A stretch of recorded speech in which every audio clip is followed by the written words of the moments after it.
TV நேயர்களுக்கு வணக்கம். இன்றைய காலை நேர தலைப்பு செய்திகள். வாகன இறக்குமதி செலவு உயர்வடைந்தால் மத்திய வங்கியின் வெளிநாட்டு கையிருப்பில் பற்றாக்குறை ஏற்படும்.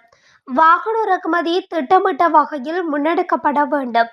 இல்லையில் மீண்டும் பொருளாதார நெருக்கடி தோற்றம் பெறும் என பேராதனை பல்கலைக்கழகத்தில் பொருளாதாரத்துறையின் சிரேஷ்ட பேராசிரியர் வசந்த அத்துக்கோரல தெரிவித்துள்ளார். வாகன இறக்குமதி தொடர்பில் கருத்து தெரிவிக்கும் போதே அவர் மேற்கண்டவாறு குறிப்பிட்டார். புதிய வரி திருத்தத்துக்கு அமைய வாகனத்தின் கொள்வனவு விலை உயர்வடையுமா என்ற சந்தேகம் பொதுமக்கள் மத்தியில் காணப்படுகின்றது. பாரியதொரு மாற்றம் ஏற்படும் என்று குறிப்பிட முடியாது. ஏனெனில் வாகன இறக்குமதியின் போது கடந்த காலங்களில் நடைமுறைப்படுத்தப்பட்ட வரி கொள்கைக்கு அமைவாகவே வரி திருத்தம் செய்யப்பட்டுள்ளது. சீனாவுக்கு விஜயம் செய்துள்ள ஜனாதிபதி அனுர்குமார் திசாநாயக்கவுக்கு செங்கம்பள வரவேற்பு அளிக்கப்பட்டுள்ளது. அவர் சீன ஜனாதிபதி ஷி ஜின்பிங்கை புதன்கிழமை சந்திக்கவுள்ளார். சீனாவிற்கு 4 நாள் உத்தியோகபூர்வ விஜயம் மேற்கொண்டுள்ள ஜனாதிபதி அனுர்குமார் திசாநாயக்க இன்று பிற்பகல் சீன ஜனாதிபதி ஷி ஜின்பிங்கை சீன மக்கள் மண்டபத்தில் சந்திக்கவுள்ளார். இலங்கை ஜனாதிபதிக்கும் சீன ஜனாதிபதிக்கும் இடையிலான இருதரப்பு பேச்சுவார்த்தைகளின் பின்னர் பல புரிந்துணர்வு ஒப்பந்தங்களில் கைச்சாத்திட எதிர்பார்த்துள்ளதாகவும் ஜனாதிபதி ஊடக பிரிவு அறிவித்துள்ளது. நாளொன்றில் 2500 வெளிநாட்டு கடவுச்சீட்டுகளை வழங்க நடவடிக்கை எடுக்கப்பட்டுள்ளதாக அறிவிக்கப்பட்டுள்ளது. இந்த விடயத்தினை பொது பாதுகாப்பு அமைச்சர் ஆனந்த விஜயபால குறிப்பிட்டுள்ளார். முன்னதாக நாளொன்றுக்கு 1200 கடவுச்சீட்டுகள் வழங்கப்பட்டதாக தெரிவிக்கப்பட்டுள்ளது. இருப்பினும் அவசரமாக வெளிநாடு செல்ல விரும்பும் எந்த ஒரு நபருக்கும் கடவுச்சீட்டை பெற்றுக்கொள்வதற்கு தனி சாளரம் திறக்கப்பட்டுள்ளதாக அமைச்சர் விஜயபால குறிப்பிட்டுள்ளார். மேலும் அந்த சாளரத்தில் சமர்ப்பிக்கப்படும் விண்ணப்பங்கள் குழுவினால் பரிசீலிக்கப்பட்டு கடவுச்சீட்டுகளை விரைந்து வழங்க நடவடிக்கை எடுக்கப்படும் என அவர் குறிப்பிட்டுள்ளார். கிளீன் ஸ்ரீலங்கா என்ற தூய்மையான இலங்கை திட்டம் குறித்து நேர்மறையான மற்றும் எதிர்மறையான கருத்துக்கள் முன்வைக்கப்பட்டு வருகின்றன. இந்த நிலையில் இந்த திட்டம் 2025 பிப்ரவரி மாதம் 1ஆம் தேதியே நடைமுறைக்கு வருவதாக பிரதி அமைச்சர் ஒருவர் தெரிவித்துள்ளார். ஊடகங்களுக்கு மத்தியில் உரையாற்றிய தொழில்துறை பிரதி அமைச்சர் மஹிந்த ஜெயசிங்க, ஜனவரி மாதம் என்பது இந்த திட்டம் குறித்து விழிப்புணர்வை ஏற்படுத்தும் மாதம் மட்டுமே என்று குறிப்பிட்டுள்ளார். மாத்தறை மிதிகம போலீஸ் நிலையத்தின் 2 கான்ஸ்டபிள்கள் பணி நீக்கம் செய்யப்பட்டுள்ளதாக தகவல் வெளியாகியுள்ளது. லஞ்சம் பெற்ற சம்பவம் தொடர்பிலே 2 போலீஸ் கான்ஸ்டபிள்களும் பணி நீக்கம் செய்யப்பட்டுள்ளதாக தெரிவிக்கப்படுகின்றது. பொலனறுவை சோமாவதி ரஜமகா விகாரைக்கு செல்லும் வீதியின் ஒரு பகுதி வெள்ளத்தில் மூழ்கியுள்ளதால் வாகன போக்குவரத்துக்கு பாரிய இடையூறு ஏற்பட்டுள்ளதாக போலீசார் தெரிவித்துள்ளனர். புலஸ்திபுர போலீஸ் பிரிவுக்குட்பட்ட சுங்கவில சோமாவதிய வீதியானது சோமாவதி ரஜமகா விகாரைக்கு அண்மித்த திக்கல பிரதேசத்திலிருந்து ஆரம்பித்து சுமார் 2 கிலோமீட்டர் தூரம் நீரில் மூழ்கியுள்ளது.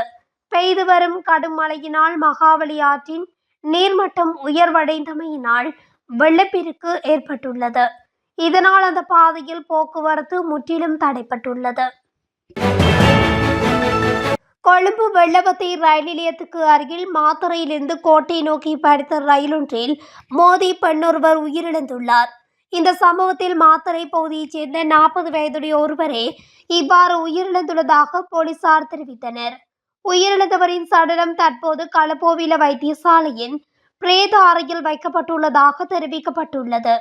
இதேவேளை பதுளையில் இருந்து நாவலப்பட்டி நோக்கி பயணித்த ரயிலில் மோதி நபரொருவர் உயிரிழந்துள்ளதாக பதுளை போலீசார் தெரிவித்தனர். குறித்த விபத்தில் தெய்யன்வெல பிரதேசத்தைச் சேர்ந்த 39 வயதுடைய ஒருவரே உயிரிழந்துள்ளார். இலங்கையில் தற்போது பெய்து வரும் கனமழை காரணமாக நாட்டின் பல்வேறு பிரதேசங்களுக்கு மண்சரிவு அபாய எச்சரிக்கை விடுக்கப்பட்டுள்ளது.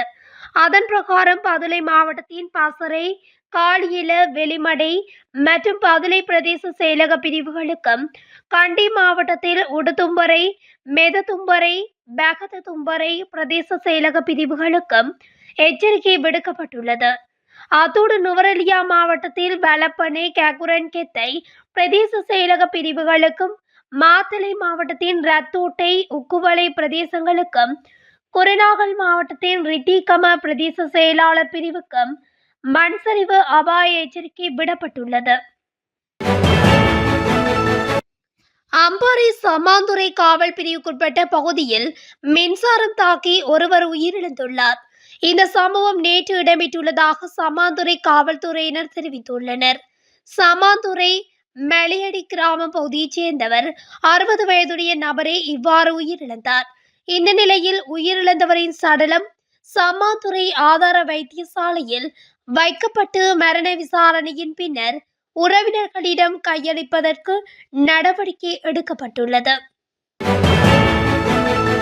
அடுத்த 24 மணித்தியாலங்களில் 150 மில்லிமீட்டர் அளவில் பலத்த மழை பெய்யும் என வளிமண்டலவியல் திணைக்களம் எதிர்வு கூறியுள்ளது.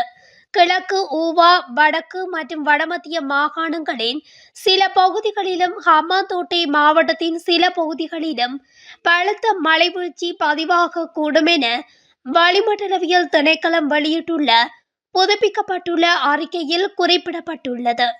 இதேவேளை 5 மாவட்டங்களுக்கும் மண் சரிவு அபாய முன்னெச்சரிக்கையும் விடுக்கப்பட்டுள்ளது.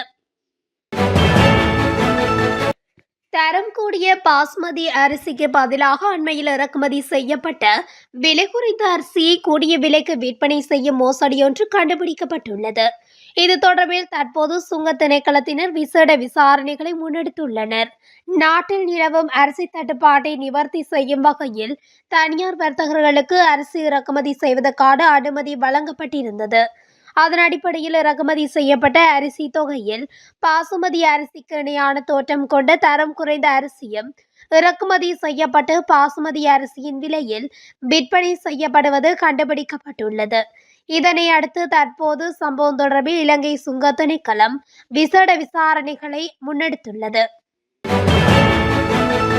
டிஜிட்டல் தேசிய அடையாள அட்டைகள் இந்த மாதத்துக்குள் வழங்கப்படும் என்று டிஜிட்டல் பொருளாதார பிரதியமைச்சர் ஏரங்க வீரரத்ன தெரிவித்துள்ளார். இந்த முயற்சியின் ஒரு பகுதியாக அனைத்து புதிய தேசிய அடையாள அட்டைகளும் டிஜிட்டல் வடிவத்திற்கு மாற்றப்படும் என்றார். டிஜிட்டல் என்ஐசிகளின் மாற்றமானது தற்போதைய அடையாள அட்டைகளை வழங்குவதில் உள்ள கணிசமான தாமதங்களை தணிப்பதை நோக்கமாக கொண்டுள்ளது. எவ்வாறாயினும் டிஜிட்டல் அடையாள அட்டை முறையை நடைமுறைப்படுத்துவதற்கான மொத்த செலவு 20 பில்லியன் என அவர் மேலும் குறிப்பிட்டுள்ளார். இலங்கை மின்சார சபையின் உத்தியோகபூர்வ வலைத்தளம் இயங்காமை குறித்து வினவை இலங்கை மின்சார சபையை தொடர்பு கொண்ட போதும் அந்த முயற்சிகளும் பயனளிக்கவில்லை. மேற்குறித்த குளறுபடிகளினால் பொதுமக்கள் மற்றும் பெரும் அசௌகரியங்களுக்கு ஆளாகி வருகின்றமை குறிப்பிடத்தக்கது. புத்தளம் வனாத்தவில வீதியில் 10வது தூண் பகுதியில் திங்கட்கிழமை மாலை ஆம்புலன்ஸ் ஒன்று வீதியை விட்டு விலகி மின்கம்பத்துடன் மோதி விபத்துக்குள்ளானதில் அதன் சாரதி படுகாயமடைந்துள்ளார். ஆம்புலன்ஸ் சாரதியை தவிர வேறு யாரும் இருக்கவில்லை என தெரிவிக்கப்படுகின்றது. வனாத்தவில பிரதேச வைத்தியசாலைக்கு சொந்தமான ஆம்புலன்ஸ் வாகனமே இவ்வாறு விபத்துக்குள்ளாகியுள்ளது என போலீசார் தெரிவித்துள்ளனர். நாட்டில் நிலவும் சீரற்ற வானிலை காரணமாக வெகரகெல மற்றும் லுணுகம் வெகர நீர்த்தேக்கங்களின் வான்கதவுகள் திறக்கப்பட்டுள்ளன. இதன்படி லுணுகம் வெகர நீர்த்தேக்கத்தின் 6 வான்கதவுகளும் தலா 4 அங்குலம் திறக்கப்பட்டுள்ளன. அத்துடன் வெரகெரல நீர்த்தேக்கத்தின் 4 வான்கதவுகள் தலா 4 அங்குலம் திறக்கப்பட்டு அதன் நீர் மாணிக்க கங்கைக்கு வெளியேற்றப்பட்டுள்ளது.